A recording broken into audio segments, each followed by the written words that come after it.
আচ্ছা, আমি রোজই প্রায় দেখেছেন আমার ভিডিওতে যে আমি পেস্টিসাইড বা ফার্টিলাইজার সম্পর্কে বলি। তো আজকে আমি কয়েকটি আসন দেখাচ্ছি।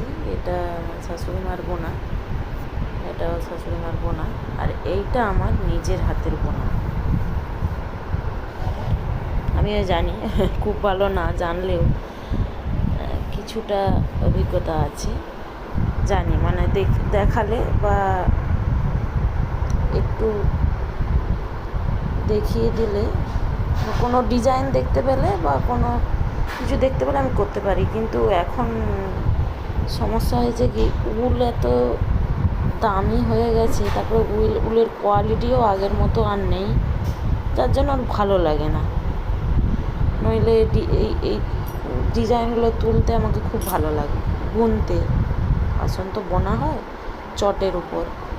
আপনার এই চট কেউ দেখেছেন কি না জানি না, চটের উপরেই বোনা হয় এগুলো। পাট যে হয়, পাট বীজ দেখিয়েছিলাম আমার এক ভিডিওতে। সেই পাটের থেকেই চট হয়। সেই চট থেকেই, সব চটে আবার হয় না, কিছু কোয়ালিটির চট আছে, দোকানে কিনতে পাওয়া যেত তখন, এখন পাওয়া যায় কিনা জানি না। উলটা পাওয়া যায় খুব কম দোকানে, খুব কম দোকানিরা রাখে উলও প্রায় রাখে না বললেই চলে। এত দাম হয়ে গেছে উলের, যার জন্য উল আর রাখে না। এই যে দেখুন ডিজাইনগুলো কত সুন্দর। অনেক রকমের আসন হয়, নানা রকমের নাম হয়, নাম দিয়ে থাকে যারা বুনে। এটা যেমন করাত আসন, এটা ঢেউ আসন বলে।